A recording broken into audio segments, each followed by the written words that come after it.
The morning sun streamed through the tall windows of the palace dining hall, casting long shadows across the marble floor. King Corwin sat at the head of the massive oak table, his weathered hands wrapped around a cup of coffee that had long since grown cold. His eyes were fixed on the chair directly across from him, Queen Isabella's chair. It had been empty for 3 days now. The ornate dining room, once filled with laughter and conversation during their morning meals together, now felt hollow and vast. The silence was deafening. Even the servants moved quietly, their footsteps muffled as they went about their duties, sensing the heavy atmosphere that had settled over the palace like a thick fog. Corwin's mind drifted back to just a week ago, when Isabella had kissed him goodbye before leaving for what was supposed to be a simple diplomatic mission to the neighboring kingdom of Alderia.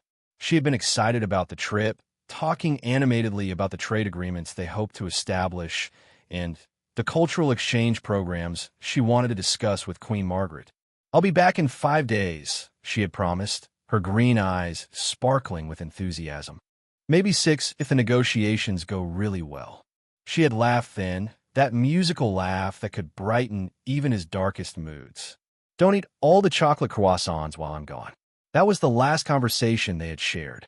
The last time he had heard her voice, seen her smile, felt the warmth of her presence beside him. Now, as he stared at her empty chair, those memories felt both precious and painful. A soft knock on the door interrupted his thoughts. Lord Chancellor Marcus entered, his usually composed face showing signs of strain and worry. Behind him walked Captain Hayes, the head of the Royal Guard, his military bearing somehow diminished by the concern etched across his features. "Your Majesty," Marcus began carefully, his voice unusually quiet. "We need to speak with you." Corwin didn't look away from Isabella's chair. "Have you heard from a queen?" he asked, though he already knew the answer from the tone in Marcus's voice.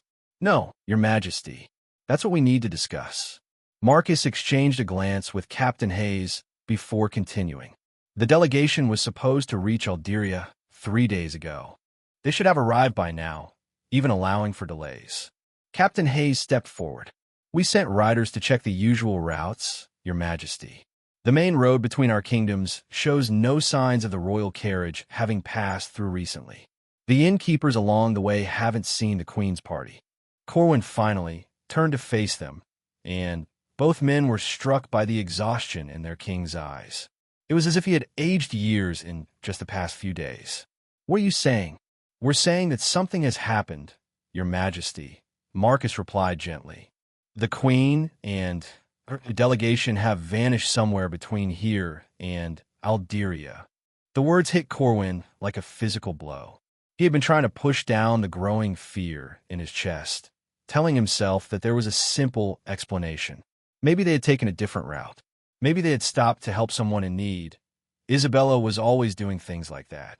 Maybe the negotiations had started early, and they were simply too busy to send word. But deep down, he had known something was wrong. Isabella never failed to send daily messages when she traveled. It was their tradition, started in the early years of their marriage when royal duties often kept them apart. No matter how busy or tired she was, she always found a way to let him know she was safe and thinking of him. "How long before we can organize a search party?" Corwin asked, his voice steadier than he felt. "Captain Hayes has already begun preparations," Marcus replied. "We can have riders ready to depart within the hour. We'll search every possible route, check with every village between here and Alderia." Corwin nodded, grateful for their efficiency, but feeling helpless nonetheless. He was a king, accustomed to solving problems and making decisions that affected thousands of people. But this was his wife, the woman he loved more than his own life, and he felt utterly powerless to help her. "Your Majesty," Captain Hayes said hesitantly, "there's something else we need to consider. We've heard rumors from the eastern provinces. There have been reports of increased bandit activity in the forests near the border." The implication hung heavy in the air. Bandits were known for targeting wealthy travelers, and a royal delegation would be an incredibly tempting prize. The thought of Isabella in the hands of criminals made Corwin's blood run cold. "Double the search parties," he commanded. "Send word to every garrison within 100 miles. I want every available man searching for the Queen." "Of course, Your Majesty," Captain Hayes replied with a sharp salute. As the two men prepared to leave, Marcus hesitated at the door. "Your Majesty, the people are beginning to ask questions. Word has spread that the Queen hasn't returned as expected. How should we respond?" Corwin looked back at Isabella's empty chair, then at the breakfast spread that remained untouched. The croissant she loved sat cold and forgotten, a painful reminder of her absence. "Tell them that the Queen's negotiations are taking longer than expected," he said finally. "Tell them she's working hard to secure trade agreements that will benefit our kingdom. Don't mention anything about her being missing, not yet. We don't want to cause panic." Marcus nodded understanding. "And if they ask when she'll return, tell them soon," Corwin replied, though the word tasted bitter in his mouth. "Tell them the Queen will return soon." After Marcus and Captain Hayes left, Corwin remained in the dining hall for a long time, staring at Isabella's chair. He thought about their life together, how they had met at a diplomatic function when they were both young. She had been the daughter of a minor lord then, intelligent and spirited, with a laugh that could light up an entire room. Their marriage had started as a political alliance, but it had quickly blossomed into something much deeper. Isabella had taught him that being a king didn't mean ruling with an iron fist. It meant serving his people with compassion and wisdom. She had softened his harder edges and brought joy into the serious business of running a kingdom. Now, without her presence, the palace felt cold and empty. The servants went about their duties with subdued efficiency, but the warmth and liveliness that Isabella brought to every room was noticeably absent. Even the guards seemed to stand a little straighter when she was around, inspired by her genuine interest in their well-being and their families. That afternoon, Corwin found himself walking through Isabella's private gardens. She had designed them herself, choosing every flower and planning every pathway. The roses were in full bloom, their sweet fragrance filling the air, but even this place that she loved so much felt hollow without her laughter echoing among the flowering bushes. He stopped beside the fountain where they often sat together in the evenings, discussing the day's events and planning for the future. Isabella always had ideas for improving life in the kingdom.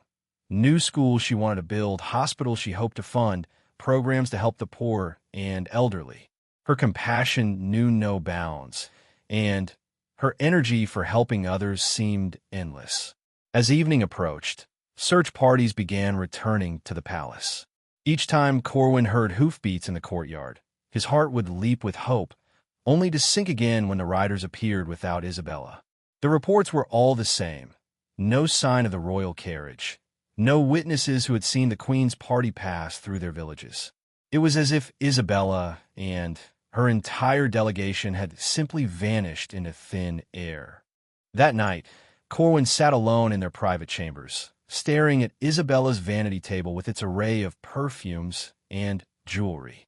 Her favorite necklace, a simple gold chain with a sapphire pendant that matched her eyes, lay exactly where she had left it before departing for Algeria.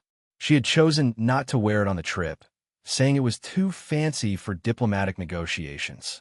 Now he wished she had taken it with her.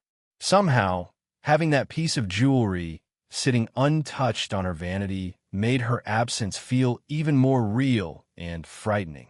Sleep came fitfully that night, filled with dreams that turned into nightmares. In some dreams, Isabella was calling for him, but he couldn't reach her. In others, she was hurt and alone, waiting for rescue that might never come. He woke several times, reaching across the bed for her, only to find cold, empty sheets. The next morning brought more of the same. Empty breakfast conversation, worried reports from search parties, and growing concern among the palace staff. Corwin tried to maintain his normal schedule, meeting with advisors and handling kingdom business, but his mind was always elsewhere, always wondering where Isabella was and whether she was safe. By the third day, The strain was beginning to show on everyone in the palace. The servants spoke in whispers, the guards looked tense and alert, and even the usually unflappable Marcus seemed nervous and distracted during their meetings. It was on this third morning that Corwin found himself once again sitting at the dining table, staring at Isabella's empty chair.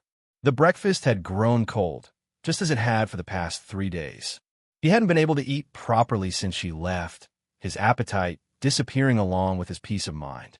The chair seemed to mock him with its emptiness. It was a beautiful piece of furniture, crafted from rich mahogany, with intricate carvings along the arms and back. Isabella had always loved it, joking that it made her feel like a proper queen even when she was just eating breakfast in her nightgown. Now it stood empty and silent, a stark reminder that something was terribly wrong. The morning light fell across its vacant seat, highlighting the absence of the woman who should have been sitting there, sipping her coffee and planning another day of service to their kingdom. The fourth day brought a messenger from Queen Margaret of Alderia, and for a brief moment, Corwin's heart soared with hope. Perhaps Isabella had arrived safely and had simply forgotten to send word. Perhaps the messenger carried news that would end this terrible waiting. But the message contained only questions, not answers. Queen Margaret was concerned because Queen Isabella had never arrived for their scheduled negotiations. She had waited 2 days past the appointed time before sending the messenger to inquire about the delay. The diplomatic mission that should have brought the two kingdoms closer together had instead created a frightening mystery. Captain Hayes delivered the message personally, his face grave as he read Queen Margaret's words aloud in the throne room. Her Majesty expresses her deep concern for Queen Isabella's welfare and offers any assistance our kingdom might require in locating her. Corwin sat heavily in his throne, the ornate chair feeling more like a burden than a symbol of authority. The confirmation that Isabella had never reached Alderia made the situation official. She was truly missing. This was no longer about delayed negotiations or extended diplomatic discussions. Something terrible had happened to his wife. Send a reply to Queen Margaret immediately, Corwin commanded. Thank her for her concern and accept her offer of assistance. Ask her to have her border guards search the roads leading into Alderia. If our search parties miss something, perhaps her people will find it. The throne room, usually busy with courtiers and advisors conducting the daily business of the kingdom, felt strangely empty despite the presence of several officials. Word of the Queen's disappearance was beginning to spread beyond the palace walls, though they were still trying to keep the full extent of the situation quiet.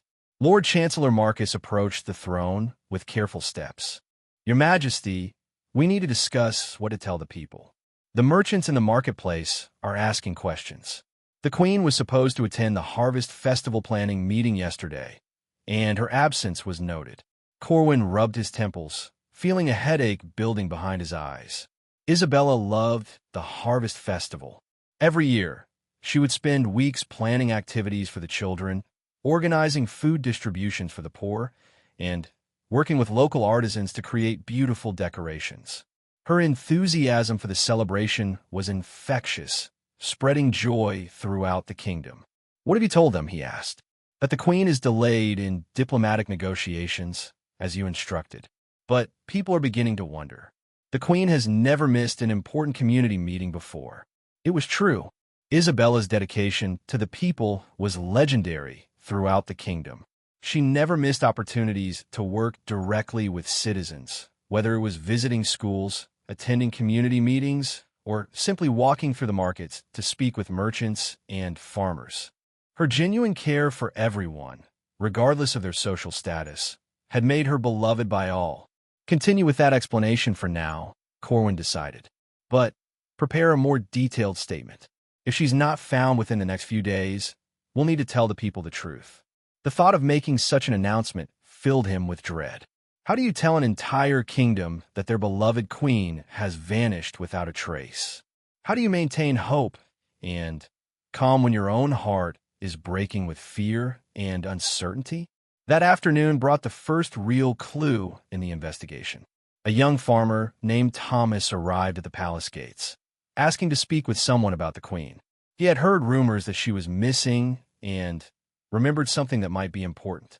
Captain Hayes brought the farmer to a private meeting room, where Corwin waited anxiously for any information that might shed light on Isabella's disappearance.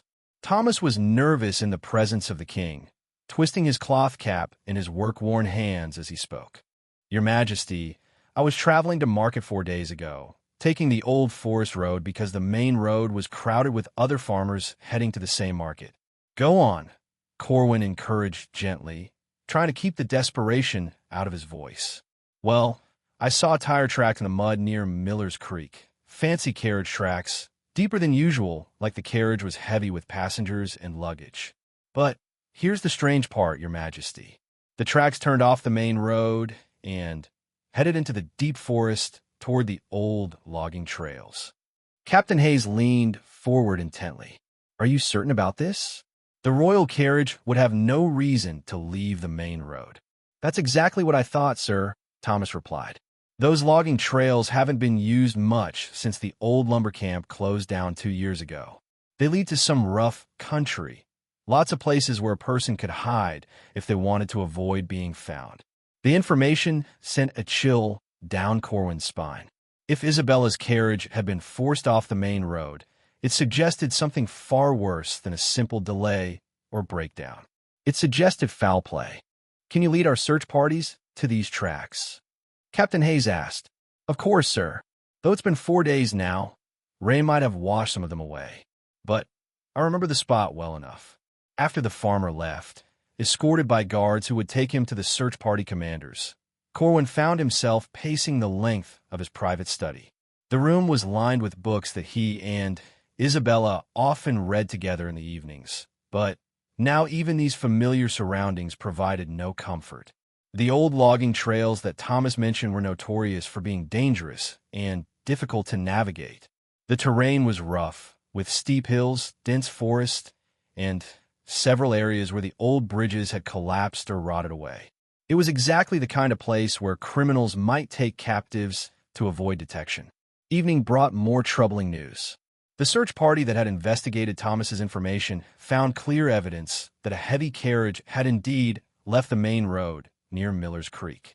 But the trail was difficult to follow through the forest, and darkness had forced them to abandon the search until morning. Corwin barely slept that night. Every time he closed his eyes, he imagined Isabella lost and frightened in the dark forest, possibly injured, certainly terrified. He thought about her courage and strength, how she had always faced challenges with determination and grace. But even the strongest person would be tested by whatever ordeal she was enduring. The fifth morning brought both hope and heartbreak. The search party, following the carriage tracks, had made a discovery deep in the forest. They found the royal carriage, but it was empty and showed signs of violence. The doors hung open, luggage was scattered on the ground, and there were clear signs of struggle. Captain Hayes delivered the news in person, his face grim as he described what they had found. "The horses were gone, Your Majesty. The carriage had been deliberately hidden under tree branches, as if someone was trying to conceal it. We found torn clothing that appears to belong to Queen Isabella, and—" He hesitated. "Tell me everything," Corwin demanded, though his heart was pounding with fear. "There was blood, Your Majesty. Not a large amount, but enough to suggest that someone was injured during whatever happened there." The room seemed to spin around Corwin as the full impact of the discovery hit him. His worst fears were being confirmed. Isabella hadn't simply been delayed or lost. She had been taken by force. The woman he loved was in the hands of criminals who had already shown they were willing to use violence. "Any sign of which direction they went from there?" he asked, his voice barely steady. "The trail is difficult to follow, but our best trackers are working on it. The forest is thick, and whoever did this seems to know the area well. They've made an effort to cover their tracks." Lord Chancellor Marcus, who had been listening quietly, stepped forward. "Your Majesty, we can no longer keep this from the people. Word will spread quickly once news of finding the carriage reaches the search parties. We need to make an official announcement. Corwin knew Marcus was right, but the thought of telling the kingdom that their queen had been kidnapped was almost unbearable. Isabella wasn't just his wife. She was a symbol of hope and compassion for thousands of people. Her disappearance would shake the very foundation of the kingdom's sense of security. Prepare the announcement, he said finally, but emphasize that we're doing everything possible to find her and bring her home safely. I want every available resource dedicated to this search. What about ransom demands? Captain Hayes asked. Kidnappers usually make contact within a few days, demanding payment or political concessions in exchange for their captives. Nothing so far, Corwin replied, which worries me more than if we had received demands. At least then, we would know what they wanted and could work toward meeting their terms. The silence that followed was heavy with unspoken fears. If the kidnappers weren't interested in ransom money or political gain, what did they want with Isabella? The possibilities were too terrible to voice aloud. That afternoon, Corwin stood before the palace's main balcony, looking down at a crowd of concerned citizens who had gathered after word of the Queen's disappearance began to spread. The faces looking up at him showed a mixture of worry, fear, and desperate hope for good news. Taking a deep breath, he began to speak, his voice carrying across the courtyard. My people, I come before you today with a heavy heart to share news about our beloved Queen Isabella. The crowd fell silent, every person straining to hear his words. 5 days ago, Queen Isabella departed for Algeria on a diplomatic mission that was meant to strengthen the bonds between our kingdoms. She should have returned by now, but she has not. Our search parties have discovered that her carriage was attacked in the forest between here and Algeria. The Queen and her escort are missing. A collective gasp rose from the crowd, followed by murmurs of shock and distress. Several women could be heard weeping. I want to assure you that every resource of this kingdom is being used to find Queen Isabella and bring her home safely, Corwin continued. We will not rest until she is returned to us. I ask for your patience, your prayers, and your continued faith that our queen will soon be restored to her rightful place among us. As he turned to leave the balcony, a voice from the crowd called out, What can we do to help, your majesty? Corwin paused, touched by the genuine concern in the speaker's voice. Be vigilant, he replied. Report anything unusual you might see or hear. Our queen is strong and clever. If anyone can survive this ordeal, it is Isabella. But she will need our collective strength and determination to help guide her home. The days that followed blurred together in a haze of search reports, strategy meetings, and sleepless nights. Teams of guards and volunteers combed through miles of forest, following every possible lead. Rewards were posted in neighboring kingdoms, and word was sent to every major city within a week's travel, asking for information about strangers who might have passed through with captives. But despite all their efforts, Isabella remained lost somewhere in the vast wilderness, and with each passing day, Corwin's hope grew a little dimmer while his determination burned ever brighter. 10 days had passed since Queen Isabella's disappearance when the first ransom demand arrived. A dirty, frightened messenger boy appeared at the palace gates at dawn, carrying a letter that would shatter King Corwin's world even further. The boy claimed he had been paid by a hooded stranger to deliver the message directly to the king. When questioned by the guards, he could provide no useful description of the person who had hired him. Everything had happened too quickly, and he had been too scared to look closely at the stranger's face. Captain Hayes brought the letter to Corwin's private chambers, where the king had been spending most of his time since the announcement to the kingdom. The room had become his headquarters for coordinating the search efforts, with maps spread across tables and reports scattered everywhere. Corwin's hands trembled slightly as he broke the wax seal and unfolded the parchment. The message was written in crude handwriting, clearly meant to be anonymous and untraceable. Your Majesty, it read, we have your queen. She is alive, but will not remain so for long unless our demands are met. We require 50,000 gold pieces and safe passage through your kingdom. You have 3 days to gather the money and prepare the arrangements. Further instructions will follow. Any attempt to track this messenger or set traps will result in the queen's immediate death. We are watching the palace, and we'll know if you try to deceive us. The letter was signed simply, the Brotherhood of Shadows. Corwin read the message twice before setting it down with shaking hands. The relief of knowing Isabella was alive was overwhelming, but the threat to her life made his blood run cold. 50,000 gold pieces was an enormous sum, but he would have paid 10 times that amount to ensure her safe return. The Brotherhood of Shadows, Captain Hayes said grimly. I've heard whispers of this group. They're said to be a band of criminals who operate throughout the border regions between several kingdoms. Very organized, very dangerous, and very good at disappearing when things get difficult. What do we know about them? Corwin asked, trying to focus on practical matters rather than the fear that was threatening to overwhelm him. Not much that's reliable, Captain Hayes admitted. Most of what we hear are rumors and stories. They're supposedly led by a man who calls himself the Shadow Master, but no one knows his real name or what he looks like. What makes them particularly dangerous is that they recruit from multiple kingdoms, so they have extensive knowledge of the territories they operate in. Lord Chancellor Marcus, who had been quietly reading the ransom letter, looked up with concern. 50,000 gold pieces will require liquidating significant portions of the royal treasury.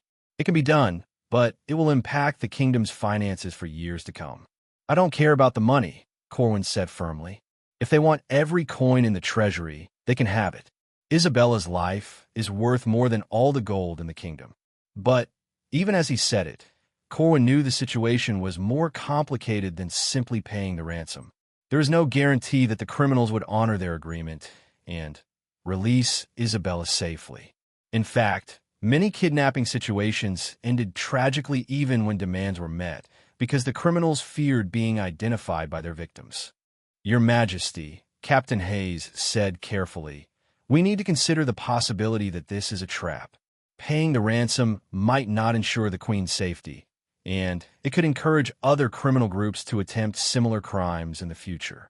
Corwin understood the captain's concerns, but the thought of not doing everything possible to save Isabella was unbearable. Prepare the gold, he commanded. We'll pay their demands, but we'll also continue searching for her. Maybe we can find where they're hiding her before the exchange takes place. The next 2 days were a whirlwind of activity. While the Treasury officials worked to gather the required gold, search parties redoubled their efforts to locate the Brotherhood's hiding place. Every cave, abandoned building, and remote cabin within 100 miles was investigated. The palace had become a center of controlled chaos, with messengers arriving hourly with reports from search teams, officials managing the logistics of assembling the ransom, and advisors debating the best strategies for handling the situation. Through it all, Corwin remained focused on one goal: bringing Isabella home safely. On the second night, after receiving the ransom demand, another messenger arrived with more detailed instructions. The exchange was to take place at midnight in 2 days at an abandoned mill 20 miles north of the palace. Corwin was to come alone, with the gold loaded in a single wagon, and park it beside the old mill pond. Isabella would be released only after the Brotherhood had confirmed that all the gold was present and that no guards or soldiers were hidden nearby. The instructions were clearly designed to give the criminals every advantage. The abandoned mill was in a remote location surrounded by forest, with multiple escape routes available. The nighttime exchange would make it nearly impossible to see how many criminals were involved or which direction they fled afterward. Absolutely not, Captain Hayes said when Corwin announced his intention to handle the exchange personally. Your Majesty, this is obviously a trap. They could kill you both and take the gold. We need to send someone else. No, Corwin replied firmly. I won't risk Isabella's life by changing their terms. If they've demanded that I come personally, then that's what I'll do. Then, at least let us position guards around the area, Marcus pleaded. Hidden far enough away that they won't be detected, but close enough to help if things go wrong. Corwin considered this suggestion carefully. The risk of being discovered was high, but having some backup available might be necessary if the situation deteriorated quickly. Very well, but they must stay far back and only intervene if it becomes clear that Isabella and I are both in mortal danger. The day of the exchange dawned gray and overcast, with threatening clouds that seemed to match Corwin's mood. He had barely slept, his mind racing with all the things that could go wrong during the midnight meeting. But beneath his fear and anxiety was a burning determination to see Isabella again, to hold her in his arms and know that she was truly safe. As evening approached, Corwin made his final preparations. He dressed simply, in dark clothes that would be less visible at night. The gold had been loaded into a sturdy wagon, exactly as demanded, and the horses had been chosen for their calm temperaments and sure footing in the dark. Standing in their private chambers one last time before departing, Corwin looked around at all the reminders of his life with Isabella. Her perfume still lingered faintly in the air, and her personal belongings remained exactly as she had left them. He picked up the sapphire necklace from her vanity table and slipped it into his pocket, hoping to return it to her before the night was over. The journey to the abandoned mill felt both endless and too brief. Corwin wanted to reach Isabella as quickly as possible, but he also knew that once he arrived at the meeting place, he would be completely at the mercy of the criminals who had taken her. His fate and hers would depend on whether the Brotherhood intended to honor their agreement. The mill appeared through the darkness like a ghost from another time. The old building had been abandoned for years, its water well broken, and still, the roof partially collapsed from neglect. The mill pond reflected the cloudy night sky, creating an eerie mirror that seemed to hold secrets in its dark depths. Corwin positioned the wagon exactly as instructed and waited. The silence was profound, broken only by the gentle lapping of water against the pond's edge and the distant hooting of an owl. Every shadow seemed to move with potential threat. Every sound made his heart race with anticipation. At exactly midnight, figures began to emerge from the forest. 3 men approached the wagon, their faces hidden by masks and dark clothing. One of them, who seemed to be the leader, gestured for Corwin to step back while another examined the contents of the wagon. The leader gestured toward the forest, and 2 more figures emerged from the shadows. Between them, they supported a woman whose head was covered by a dark hood. Even in the poor light, Corwin could see that she was struggling to walk, as if she had been injured or weakened by her captivity. As they brought her closer, Corwin's heart began to race with anticipation and relief. Isabella was alive, and soon she would be in his arms again. But as the figures approached the edge of the mill pond's light, something felt wrong. The woman's height seemed different, her build not quite right. When they were just a few feet away, one of the criminals yanked away the hood, and Corwin's world collapsed. The woman standing before him was not Isabella. She was a stranger, roughly the same age and build as the queen, but clearly a different person entirely. "What is this?" Corwin demanded, his voice breaking with shock and devastation. The leader's laughter was cold and cruel.